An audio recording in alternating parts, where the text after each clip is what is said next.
अगला क्वेश्चन है, निम्नलिखित में कौन सा पदार्थ सूर्य के प्रकाश के प्रभाव में अपघटित हो जाता है?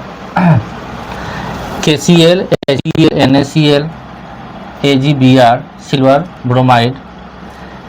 इसमें कहा कि कौन सा पदार्थ है सूर्य के प्रकाश के उपस्थिति में यह टूट जाता है। अपघटित का मतलब होता है कि वह टूट जाता है, अलग हो जाता है। तो पोटेशियम क्लोराइड सूर्य के प्रकाश की उपस्थिति में नहीं टूटेगा, हाइड्रोक्लोरिक अम्ल भी नहीं टूटेगा, सोडियम क्लोराइड भी नहीं टूटेगा, लेकिन सिल्वर ब्रोमाइड को जब सूर्य के प्रकाश की उपस्थिति में जब इसको हम रखते हैं तो सूर्य के प्रकाश की उपस्थिति में सिल्वर ब्रोमाइड टूट करके सिल्वर और ब्रोमाइड गैस में विभक्त हो जाता है, बट जाता है। जो सिल्वर जो होता है वह धूसर रंग के धातु के रूप में बदल जाता है, गैस उत्पन्न करता है। तो इसका आंसर हो जाएगा क्या? डी इसका आंसर हो जाएगा। पुनः एक बार समझ लेते हैं। इसने पूछा था कि KCl, HCl, NaCl और AgBr में से कौन सा ऐसा पदार्थ है जो सूर्य के प्रकाश के प्रभाव में अपघटित हो जाता है, यानी टूट जाता है, यानी वियोजित हो जाता है, अलग हो जाता है या खंड हो जाता है। तो उसका नाम है सिल्वर ब्रोमाइड। यानी इसको NaCl का मतलब कहा जाता है कि यह सिंपल साल्ट है, साधारण नमक है। तो नमक को अगर हम धूप में रखेंगे तो यह टूटेगा नहीं, पानी में रखें तो टूट जाएगा, वो आयनों में टूट जाएगा। लेकिन जब नमक को जब हम धूप में रखेंगे तो यह आयनों में नहीं टूटेगा। हाइड्रोक्लोरिक अम्ल होता है, ये भी धूप में रखने के बाद, एसिड को धूप में रखने के बाद यह अपने आयनों में नहीं टूटता है। KCl भी नहीं टूटता है, टूट जाता कौन है? तो सिल्वर ब्रोमाइड। अगला क्वेश्चन है, रासायनिक अभिक्रियाओं को व्यक्त किया जाता है। तो रासायनिक अभिक्रियाओं को कैसे व्यक्त किया जाता है? तो रासायनिक अभिक्रिया हम किसको कहते हैं? उसमें दो चीज़ होता है, एक होता है अभिकारक, दूसरा होता है उत्पाद। और अभिकारक और उत्पाद के बीच में तीर का चिन्ह होता है, तीर का निशान होता है। तीर के बाएं तरफ हम अभिकारक को लिखते हैं और दाएं तरफ उत्पाद को लिखते हैं। और अभिकारक और उत्पाद के प्रत्येक तत्वों को उनके रासायनिक प्रतीक या सूत्रों के द्वारा व्यक्त किया जाता है कि नहीं? तो हम समीकरण को, रासायनिक अभिक्रियाओं को हम संकेतों के रूप में नहीं व्यक्त करते हैं, अणुओं के रूप में नहीं व्यक्त करते हैं, हम करते हैं किसके रूप में? समीकरणों के द्वारा रासायनिक अभिक्रिया को व्यक्त किया जाता है। अगला क्वेश्चन है कि जब सोडियम हाइड्रोक्साइड जिंक से अभिक्रिया करता है तो कौन सा उत्पाद बनाता है? यानी सोडियम हाइड्रोक्साइड, ये सोडियम हाइड्रोक्साइड है, यानी सोडियम हाइड्रोक्साइड जिंक से, जिंक का हम रासायनिक प्रतीक जानते हैं क्या होता है? जिंक का रासायनिक प्रतीक हम जानते हैं कि Zn होता है। और सोडियम हाइड्रोक्साइड NaOH होता है।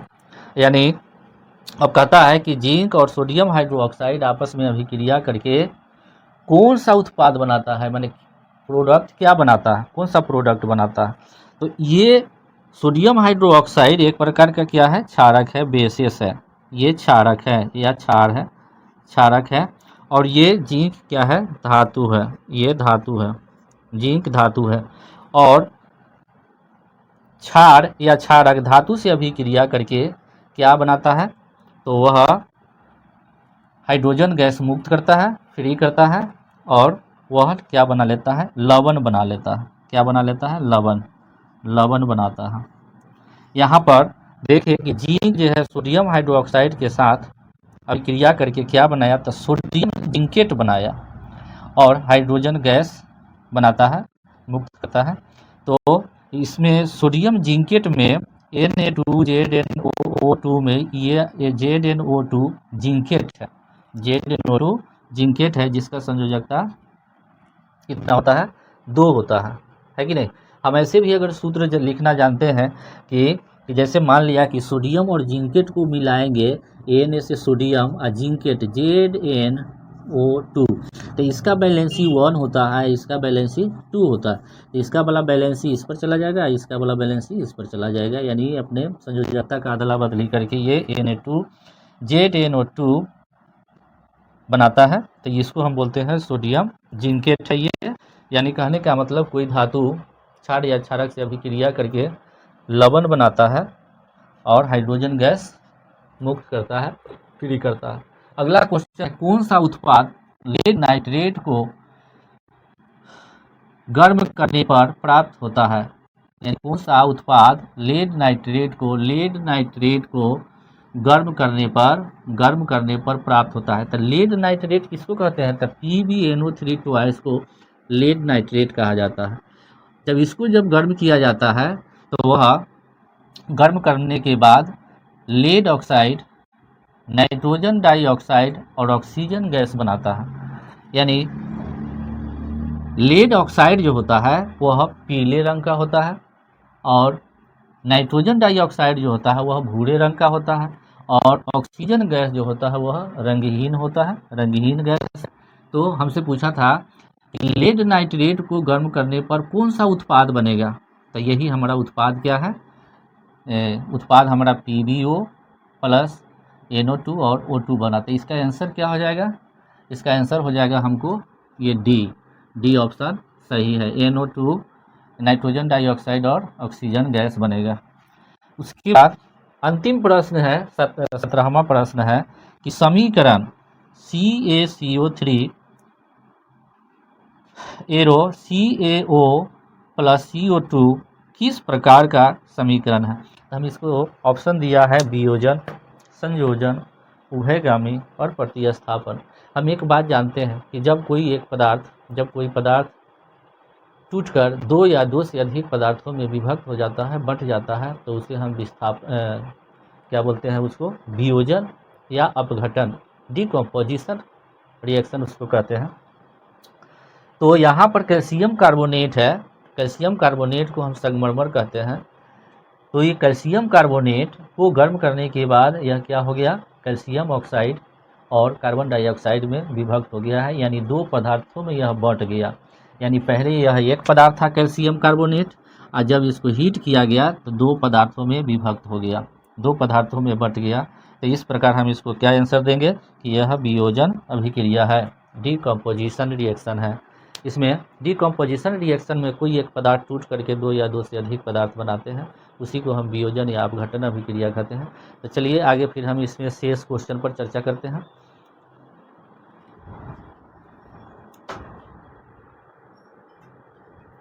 चलिए अगला क्वेश्चन है, निम्नलिखित में कौन सही है? निम्नलिखित में कौन सही है? ऑप्शन दिया Na2CO3 5.5H2O, दूसरा ऑप्शन है Na2CO3.10H2O, तीसरा ऑप्शन है Na2CO3.7H2O और चौथा ऑप्शन है डी ऑप्शन Na2CO3.2H2O। क्वेश्चन ये कहा निम्नलिखित में कौन सही है। इस क्वेश्चन पूछने का भावार्थ है कि ये सब के सब जो दे दिया ये सब धोबन सोडा ही है, धोबन सोडा का ही रासायनिक सूत्र है, यानी वॉशिंग पाउडर का ही है। लेकिन सही में वॉशिंग पाउडर का इसमें रासायनिक सूत्र कौन है ये हमको इसमें से चूज करना है, चुन लेना है, बता देना है। जैसे धोबन सोडा का रासायनिक सूत्र हम Na2CO3 यानी सोडियम कार्बोनेट भी बोलते हैं, लेकिन यह शुद्ध नहीं है। यानी कहा जाता है कि सोडियम कार्बोनेट यानी धोबन सोडा के एक क्रिस्टल में जल के 10 अणु होते हैं, 10 माने जल के 10 अणु होते हैं। तो इसका आंसर बी हो जाएगा, बी करेक्ट आंसर हो जाएगा। इसका नाम दिया क्या कि सोडियम कार्बोनेट पेंटाहाइड्रेट है। इसका नाम सोडियम हाइड्रेट पेंटाहाइड्रेट है। इसका नाम सोडियम कार्बोनेट डेकाहाइड्रेट है। इसका नाम सोडियम कार्बोनेट हेप्टाहाइड्रेट है। चौथा इसका नाम सोडियम हाइड्रेट डाइहाइड्रेट है। चलिए अगला क्वेश्चन पर हम चर्चा करते हैं। फेरस सल्फेट क्रिस्टल का रंग होता है। फेरस सल्फेट जो होता है, फेरस सल्फेट यानी FeSO4 होता है। इसको हम बोलते हैं फेरस सल्फेट। तो कहता है कि फेरस सल्फेट का रंग, क्रिस्टल का रंग कैसा होता है। और इसमें एक बात और है, जैसे फेरस सल्फेट और फेरस सल्फेट का क्रिस्टलीय जो रूप होता है, फेरस सल्फेट का क्रिस्टलीय रूप जो होता है वह 7, इसमें 7H2O जोड़ दिया जाए तो ये फेरस सल्फेट का क्रिस्टलीय रूप हो जाता है, यानी फेरस सल्फेट हेप्टाहाइड्रेट। इसको हम फेरस सल्फेट का क्रिस्टलीय रूप है, यानी क्रिस्टल का मतलब रवा होता है, क्रिस्टल का मतलब कण के रूप में जाना जाता है। तो फेरस सल्फेट का एक क्रिस्टलीय रूप पाया जाता है केवल। लेकिन यहाँ पूछा कि फेरस सल्फेट का क्रिस्टल का रंग कैसा है, क्रिस्टल के बारे में नहीं पूछ रहा है, क्रिस्टल के रंग के बारे में पूछ रहा है। तो इसका रंग हरा होता है, यानी इसका रंग हरा होता है, फेरस सल्फेट का रंग हरा होता है। कभी कभी एक बात पूछ देता है कि हरा थोथा या हरा कशिश, हरा थोथा, हरा थोथा, हरा थोथा या हरा कशिश, हरा कशिश, हरा कशिश, हरा थोथा या हरा कशिश का रासायनिक सूत्र क्या है। तो यही FeSO4.7H2O होगा, यानी फेरस सल्फेट हेप्टाहाइड्रेट को ही हम हरा थोथा या हरा कशिश के नाम से जानते हैं। चलिए अगला है, तो फेरस सल्फेट के क्रिस्टल का रंग कैसा होता है, हरा होता है। नाइट्रोजन, अगला क्वेश्चन है, नाइट्रोजन डाइऑक्साइड के धुएं का रंग होता है। तो नाइट्रोजन डाइऑक्साइड के धुएं का रंग जो होता है, जब लेड नाइट्रेट को जब हम गर्म करते हैं, लेड नाइट्रेट को जब गर्म करते हैं तब हमको ये क्या मिलता है, नाइट्रोजन डाइऑक्साइड मिलता है, NO2 मिलता है, NO2 मिलता है। तो कहा कि ये NO2 का रंग कैसा होता है, तो ये भूरा रंग का पाया होता है, ये भूरे रंग का होता है। यानी लेड नाइट्रेट को जब हम गर्म करते हैं तो वह लेड ऑक्साइड, नाइट्रोजन डाइऑक्साइड और ऑक्सीजन के रूप में वह टूट जाता है। तो लेड ऑक्साइड और नाइट्रोजन डाइऑक्साइड ऑक्सीजन में टूटता है, तो ये नाइट्रोजन डाइऑक्साइड यानी NO2 का जो रंग होता है वह भूरे रंग का होता है।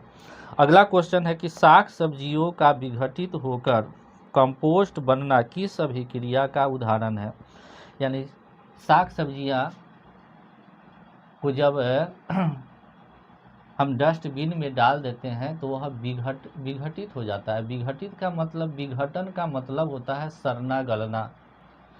जब हम साग जो खाने लायक साग सब्जियां नहीं होता है उसको जब हम डस्टबिन में डाल देते हैं तो वह ऑक्सीकृत होकर के वह सड़ गल जाता है, और सड़ने गलने के क्रम में वह ऊष्मा उत्पन्न करता है, ऊष्मा उत्पन्न करता है। आप देखेंगे कि कोई भी कच्चे पदार्थ अगर है और डस्टबिन में डाल दिए हैं तो वह सड़ जाता है, गल जाता है, और उसमें से एक प्रकार का ऊष्मा निकलता है। तो इस प्रकार हम कह सकते हैं कि साग सब्जियों का विघटित होकर कंपोस्ट बनना किस प्रकार की अभिक्रिया है, तो ऊष्माक्षेपी अभिक्रिया है। वैसी अभिक्रिया जिसमें ऊष्मा उत्पन्न होती है, ऊष्मा उत्पन्न होता है, उसे हम ऊष्माक्षेपी अभिक्रिया कहते हैं। अगला क्वेश्चन है, उपचयन वह प्रक्रिया है जिसमें, उपचयन वह प्रक्रिया है जिसमें ऑक्सीजन, ऑप्शन है, ऑक्सीजन का योग होता है, हाइड्रोजन का वियोग होता है, इलेक्ट्रॉन का त्याग और सभी। यानी कहता है कि उपचयन अभिक्रिया में क्या क्या होता है। तो उपचयन अभिक्रिया में ऑक्सीजन का योग होता है, यानी उपचयन अभिक्रिया जो होता है, ऑक्सीकरण अभिक्रिया होता है, उसमें ऑक्सीजन जुड़ता है, उसी को हम उपचयन अभिक्रिया कहते हैं। और हाइड्रोजन जुड़ता नहीं, अलग होता है। तो हाइड्रोजन का वियोग, वियोग का मतलब अलग होना होता है, टूटना होता है, जुड़ना नहीं होता है, निकलना होता है। और इलेक्ट्रॉन का त्याग यानी उपचयन अभिक्रिया में वैसे परमाणु या वैसे धातु जो इलेक्ट्रॉन का त्याग करते हैं वह उपचयन अभिक्रिया है। तो जितने भी धातु हैं जो इलेक्ट्रॉन का त्याग करते हैं वे सब के सब उपचयन प्रक्रिया को, उपचयन अभिक्रिया को दर्शाते हैं। तो इसका आंसर क्या हो जाएगा? चौथा आंसर हो जाएगा सभी। यानी फिर से एक बार हम चर्चा करते हैं। उपचयन अभिक्रिया का नियम है कि जिस वैसे परमाणु या तत्व जिसमें ऑक्सीजन का योग होता है अथवा हाइड्रोजन का ह्रास होता है, अथवा वैसे परमाणु जो इलेक्ट्रॉन का त्याग करता है उसको हम उपचयन कहते हैं। और वैसे परमाणु या तत्व जिसके साथ विद्युत ऋणात्मक तत्वों का योग होता है उसको भी हम उपचयन अभिक्रिया कहते हैं। तो इसमें ऑक्सीजन का योग हो रहा है, ये भी सही है, उपचयन प्रक्रिया है। हाइड्रोजन का वियोग हो रहा है यानी हाइड्रोजन अलग हो रहा है, बिछड़ रहा है, जुदा हो रहा है, तो हाइड्रोजन का वियोग भी उपचयन अभिक्रिया है। और इलेक्ट्रॉन का त्याग करना भी उपचयन अभिक्रिया है। इलेक्ट्रॉन अगर ग्रहण करेगा तो वह अपचयन हो जाएगा, लेकिन इलेक्ट्रॉन का त्याग करना, जैसे मान लिया थोड़ा देर के लिए, जैसे मान लिया कि सोडियम हो गया, चाहे मान लिया लिथियम हो गया, बेरिलियम हो गया, बोरोन हो गया, सोडियम हो गया, मैग्नीशियम हो गया, एल्युमिनियम हो गया, पोटेशियम हो गया, कैल्शियम हो गया, ये सब के सब धातु है और ये सब के सब इलेक्ट्रॉन का क्या करता है? त्याग करता है। तो ये सब के सब क्या है? उपचयन अभिक्रिया को दर्शाता है। अब आगे है अगला क्वेश्चन कि बुझा हुआ चूना का रासायनिक सूत्र क्या है? तो बुझा हुआ चूना का रासायनिक सूत्र CaOH ट्वाइस होता है, कैल्शियम हाइड्रोक्साइड होता है। यानी इसको बुझा हुआ चूना क्यों कहते हैं? तो इसको बुझा हुआ चूना इसलिए कहा जाता है कि इसमें जल घुला हुआ है, इसमें जल घुला हुआ है। कैसे घुला हुआ है फिर इस पर एक थोड़ा चर्चा कर लेते हैं। जैसे कैल्शियम ऑक्साइड यानी CaO प्लस H2O, ये दोनों को हम अभिक्रिया कराते हैं। अब इसको हम दूसरे तरीका से लिख सकते हैं, जैसे CaO प्लस H2 को HOH के रूप में लिख सकते हैं। अब इसमें कैल्शियम है जो धातु है और ऑक्सीजन अधातु है, और इसमें इसको ऑक्सीजन हाइड्रोजन गैस है OH जो है से निगेटिव आयन है, H जो होता है से पॉजिटिव आयन है, यानी पॉजिटिव है, और ये भी पॉजिटिव है 2 पॉजिटिव, और ये निगेटिव है। तो रिएक्शन जब भी होता है तो धातु और अधातु से मिल करके कोई नया यौगिक बनता है। यानी अभिक्रिया जो होता है, तीव्र अभिक्रिया धातु और अधातु से मिलकर के होता है। तो यहाँ पर हम देख रहे हैं कि कैल्शियम कितना है? 1, और ऑक्सीजन कितना दिख रहा है? 2। एक ऑक्सीजन यहाँ है, एक यहाँ दिख रहा है, तो 2 ऑक्सीजन हो गया O2। और H भी क्या वो दिख रहा है? एक H यहाँ पर है, एक H यहाँ है, 2 H हो गया, तो 2 O2 और H2 हो गया। तो इसको हम ऐसे नहीं लिख करके हम क्या लिखते हैं? CaOH ट्वाइस लिख देते हैं। यानी इसको मूल रूप से अगर हमको याद रखना हो तो हम ऐसे ही कहेंगे कि बुझा हुआ चूना का रासायनिक सूत्र जो होता है CaOH ट्वाइस होता है, कैल्शियम हाइड्रोक्साइड होता है। और इसको कैल्शियम हाइड्रोक्साइड को बुझा हुआ चूना क्यों कहते हैं? क्योंकि इसमें जल में यह घुला हुआ है। यानी जल में कौन घुला हुआ है? तो कैल्शियम ऑक्साइड यानी चूना घुला हुआ है। तो इसीलिए बुझा हुआ चूना का रासायनिक सूत्र क्या हो गया? CaOH ट्वाइस हो गया। और CaO को बिन बुझा हुआ चूना कहते हैं, बिन बुझा हुआ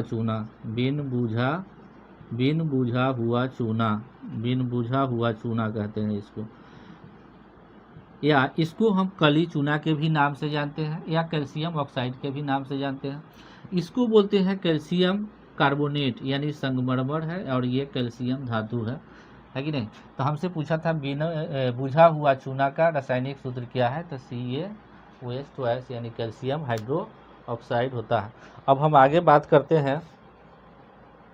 अगला क्वेश्चन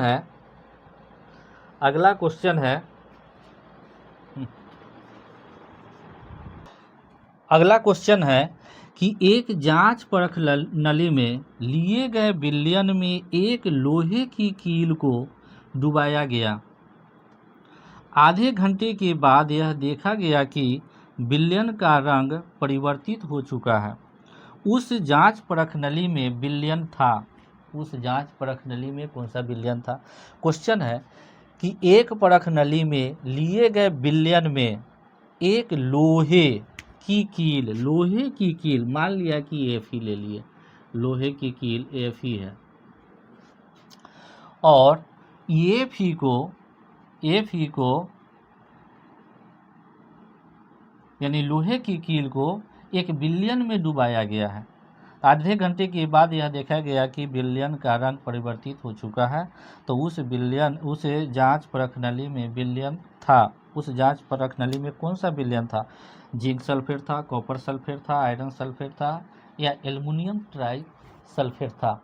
तो उसमें कॉपर सल्फेट था। उसमें कॉपर सल्फेट था। कैसे? तो आयरन को जब लोहे की कील को जब कॉपर सल्फेट के विलयन में डालते हैं, तो ये आयरन जो होता है, वह कॉपर सल्फेट में से कॉपर को विस्थापित कर देगा और ये क्या बना लेगा? FeSO4 प्लस Cu बना लेगा। यानी आयरन जो है से कॉपर सल्फेट में से कॉपर को विस्थापित करके अलग करके खुद इसके स्थान पर स्थापित हो जाता है। तो यह कॉपर क्या बोलते हैं, आयरन सल्फेट जो होता है से वो हरे रंग का होता है और ये नीला रंग का होता है। तो यहाँ हम देख रहे हैं कि इसमें पूछ रहा है कि परख नली में किस प्रकार का विलयन था। तो परख नली में कॉपर सल्फेट के साथ जब आयरन का रिएक्शन किया जाता है तभी ऐसा होता है। तो हम इसका आंसर जो होगा परख नली में विलयन जो था से वह कॉपर सल्फेट ही था। अगला क्वेश्चन है कि रासायनिक अभिक्रिया के दौरान किसी पदार्थ में ऑक्सीजन का ह्रास कहलाता है। रासायनिक अभिक्रिया के दौरान किसी पदार्थ में ऑक्सीजन का ह्रास कहलाता है। तो ऑक्सीजन का ह्रास और हाइड्रोजन का योग आप जानते हैं कि यह अपचयन अभिक्रिया है। यानी वैसी अभिक्रिया जिसमें हाइड्रोजन का योग होता है और ऑक्सीजन का ह्रास होता है, अपचयन अभिक्रिया कहलाता है। वैसी अभिक्रिया जिसमें ऑक्सीजन का योग होता है और हाइड्रोजन का ह्रास होता है, उसको हम उपचयन कहते हैं। उपचयन में ऑक्सीजन का योग होता है और हाइड्रोजन का ह्रास होता है। इसी का विपरीत जो होता है, उल्टा होता है अपचयन। तो यहाँ कह रहा है कि ऑक्सीजन का ह्रास कहलाता है। तो ऑक्सीजन का ह्रास क्या कहलाता है? अपचयन अभिक्रिया कहलाता है, क्योंकि अपचयन अभिक्रिया में ही ऑक्सीजन का ह्रास होता है और हाइड्रोजन का योग होता है। तो चलिए फिर हम आगे अगला क्वेश्चन पर चर्चा करते हैं। चलिए अगला क्वेश्चन है Fe plus CuSO4 arrow Cu plus FeSO4 उपयुक्त रासायनिक अभिक्रिया है। यानी एक यह समीकरण दे दिया है, कहा है कि यह किस प्रकार की रासायनिक अभिक्रिया है। ऑप्शन दिया विस्थापन अभिक्रिया, द्विविस्थापन अभिक्रिया, संयोजन अभिक्रिया, इनमें से कोई नहीं। हम इसमें एक चीज़ देख रहे हैं क्या कि आयरन जो है, ये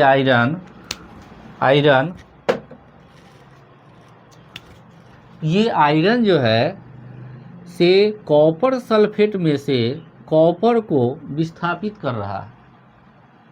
यानी ये आयरन आयरन जो है इसे ये कॉपर सल्फेट में से कॉपर को यहाँ से हटा करके खुद एक जगह पर स्थान ग्रहण कर लेता है, स्थापित हो जाता है, और तब ये क्या बना लेता है, FeSO4 बना लेता है। यानी आयरन जो है कॉपर सल्फेट में से कॉपर को विस्थापित कर देता है और कॉपर की जगह पर खुद स्थापित हो जाता है, और इस प्रकार वह आयरन सल्फेट बना लेता है। तो यहाँ पर हम देख रहे हैं कि एक तत्व दूसरे तत्व के यौगिक से विस्थापित करके अलग करके खुद उसके स्थान पर स्थापित हो जाता है। तो इस प्रकार की अभिक्रिया को हम विस्थापन अभिक्रिया कहते हैं। तो ये विस्थापन अभिक्रिया को ही दर्शा रहा है, और इसमें विस्थापन बोले चाहे एकल विस्थापन अभिक्रिया या सिंगल डिस्प्लेसमेंट बोलते हैं, तो यह सिंगल डिस्प्लेसमेंट यानी विस्थापन अभिक्रिया या एकल विस्थापन अभिक्रिया को ही दर्शा रहा है। तो इसका आंसर हो जाएगा विस्थापन अभिक्रिया। कहीं कहीं लिखा रहेगा एकल विस्थापन, तक घबराने की ज़रूरत नहीं है। विस्थापन लिखल रहे चाहे एकल विस्थापन लिखल रहे, दोनों बात सेम है कि नहीं। चलिए अगला क्वेश्चन है जिंक तथा सल्फ्यूरिक अम्ल के बीच अभिक्रिया से कौन सी गैस निकलती है।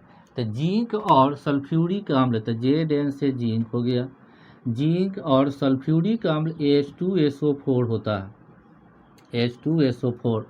अब ये दोनों के साथ रिएक्शन से कौन सी गैस निकलती है। मैंने एक बात कहा था कि रिएक्शन जब भी होता है तो धातु और अधातु में अधिक होता है, धातु अधातु के साथ रिएक्शन यानी आकर्षण अधिक होता है। तो हमको एक चीज़ का ज्ञान होना चाहिए कि कंपाउंड में कौन धातु है कौन अधातु है। इसकी पहचान यदि हमारे पास होगा तो हम बड़ा आसानी से किसी भी समीकरण, अगर कोई समीकरण अपूर्ण है तो हम या तो पूर्ण कर सकते हैं या उस समीकरण को बड़ा आसानी से समझ सकते हैं। जैसे इसमें हम समझाने का प्रयास करते हैं, जैसे मान लिया धातु अधातु, अथवा हम अगर कहें कि पॉजिटिव और निगेटिव यानी प्लस वाला में या माइनस वाला में रिएक्शन ज़्यादा होता है, यानी धनात्मक और ऋणात्मक में रिएक्शन ज़्यादा होता है। धनात्मक और धनात्मक में रिएक्शन होता है लेकिन बहुत कम होता है। फिर ऋणात्मक और ऋणात्मक में रिएक्शन होता है, अभिक्रिया होता है लेकिन बहुत कम होता है। लेकिन सबसे प्रबल रिएक्शन जो होता है, मजबूत रिएक्शन जो होता है, वह पॉजिटिव और निगेटिव में होता है, यानी धनात्मक और ऋणात्मक में होता है। जैसे अगर हम समझे तो जिंक क्या है, धातु है, ये धनात्मक है, ये धनात्मक है, और H2SO4 में H क्या है, धनात्मक है, और SO4 यानी सल्फेट है, SO4 क्या है, सल्फेट है, ये हमारा ऋणात्मक है कि नहीं। चलिए केवल हम धनात्मक और ऋणात्मक की चर्चा करते हैं। तो रिएक्शन जब भी होता है तो धनात्मक और ऋणात्मक में होगा। तो यहाँ देख रहे हैं कि हमको धनात्मक परमाणु जिंक है, और जिंक के बगल में ये सल्फेट है, सल्फेट। तो जिंक जो है सल्फेट के साथ रिएक्शन कर लेगा, अथवा हम ऐसे समझे कि सल्फेट जिंक के साथ रिएक्शन करके और ये क्या बना लेगा, जिंक सल्फेट बना लेगा, ZnSO4 बना लेगा, और H2 को विस्थापित कर देगा, यानी H2 को अलग कर देगा, यानी H2 को अलग कर देगा। और हमने इस अभिक्रिया से हमने सीखा, क्या सीखा कि जिंक धातु जो है सल्फ्यूरिक अम्ल के साथ अभिक्रिया करके जिंक सल्फेट बनाया और हाइड्रोजन गैस को फ्री करता है, मुक्त करता है। और हमसे सवाल वही पूछा था कि जिंक तथा सल्फ्यूरिक अम्ल के बीच अभिक्रिया से कौन सी गैस निकलती है, कौन सी गैस निकलती है। तो कौन सी गैस निकलती है, तो यही हाइड्रोजन गैस निकलती है। तो इसका आंसर हो जाएगा, इसका आंसर हो जाएगा सी, हाइड्रोजन गैस। अगला क्वेश्चन है कि जब किसी अभिक्रिया के समय किसी पदार्थ में ऑक्सीजन की वृद्धि होती है तो क्या कहा जाता है। जब किसी अभिक्रिया में ऑक्सीजन की वृद्धि होती है और हाइड्रोजन का ह्रास होता है तो उसको हम क्या कहते हैं।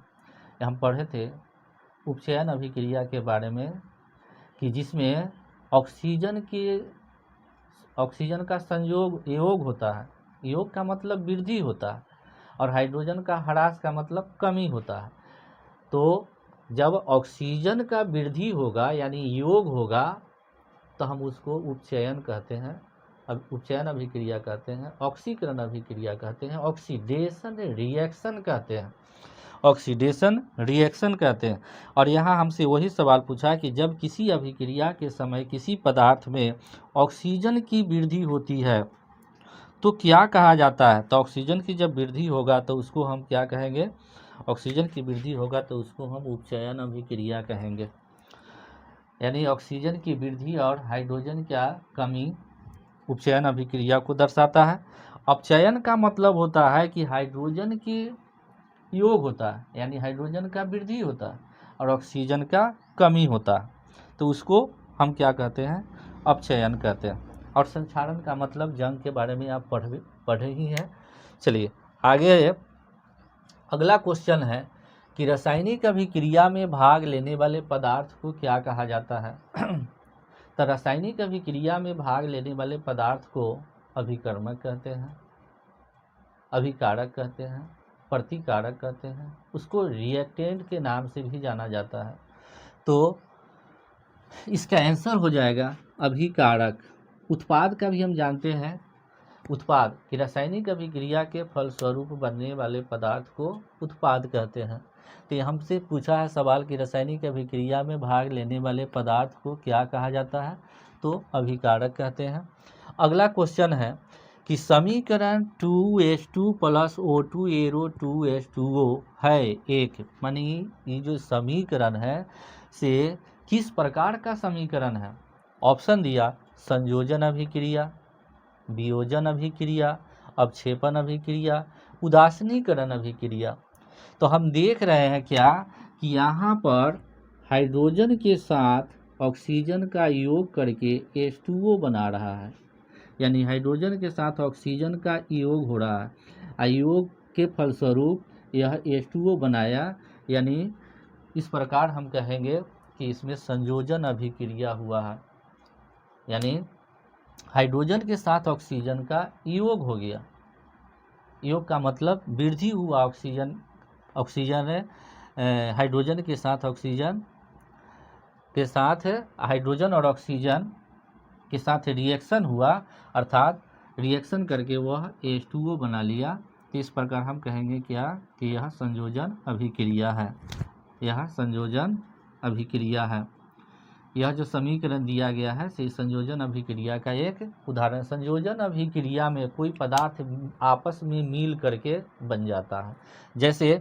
जैसे अगर एग्जाम्पल के लिए लेते हैं कि जैसे मान लीजिए चूना लेते हैं, CaO प्लस CO2, ये दोनों आपस में मिल करके क्या बन जाता है, तो CaCO3 बन जाता है। गौर से देखिए कैल्शियम कितना है, 1 है, यहाँ भी 1 है।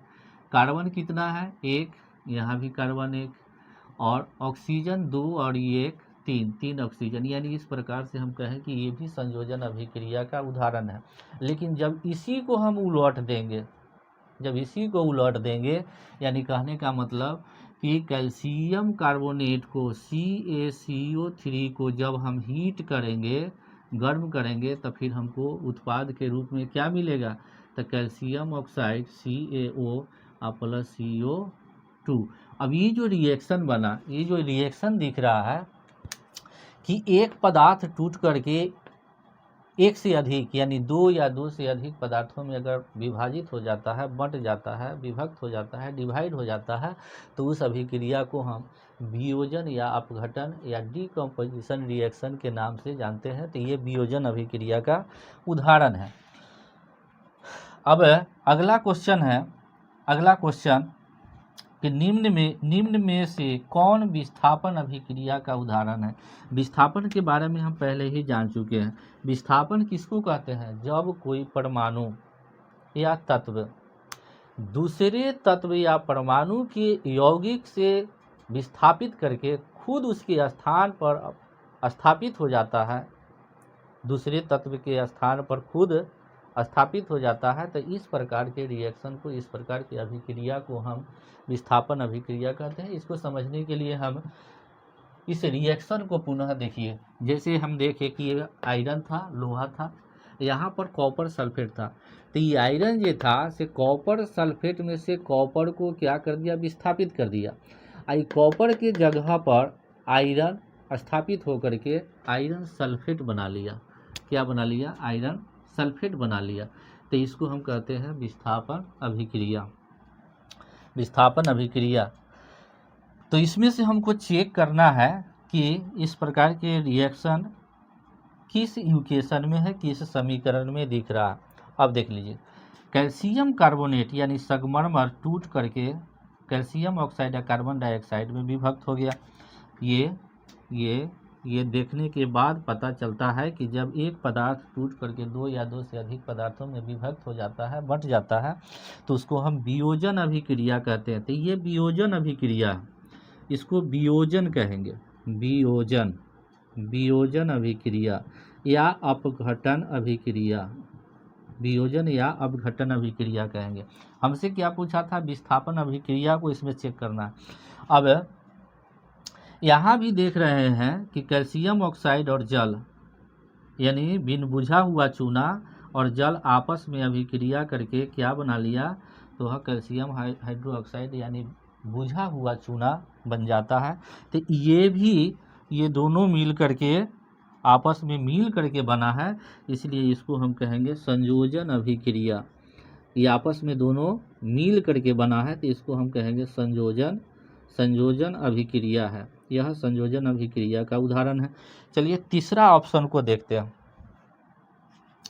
तीसरा ऑप्शन है Fe+CuSO4।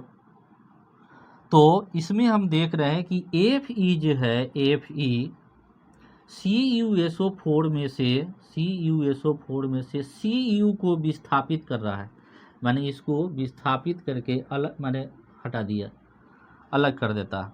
और इसी के स्थान पर Fe खुद स्थापित होकर के यानी Fe जो है से सल्फेट के साथ रिएक्शन करके FeSO4 बना लेता है। तो मैंने देखा कि यहाँ पर CuSO4 में से Cu को विस्थापित कर दिया और Cu के जगह पर आयरन खुद विराजमान हो गया, स्थापित हो गया और वह FeSO4 बना लेता है। तो इसको हम विस्थापन अभिक्रिया कहेंगे, इसलिए इसका आंसर सी करेक्ट होगा। अब चौथा ऑप्शन को भी समझने का प्रयास करते हैं। जैसे NaOH यानी सोडियम हाइड्रोक्साइड, इसको हम कास्टिक सोडा के भी नाम से जानते हैं। तो सोडियम हाइड्रोक्साइड क्या है, यह एक क्षारक है कि नहीं, ये क्षार है। और HCl यानी हाइड्रोक्लोरिक अम्ल, यह एक लवण है। अब हमने देखा यहाँ पर कि इसमें से सोडियम हाइड्रोक्साइड में सोडियम धातु है, पॉजिटिव है, और OH निगेटिव है। फिर HCl में H पॉजिटिव है और Cl निगेटिव है। तो सोडियम जो पॉजिटिव था वह निगेटिव से रिएक्शन किया, माने NaHCl से मिल करके क्या बना लिया, NaCl बना लिया।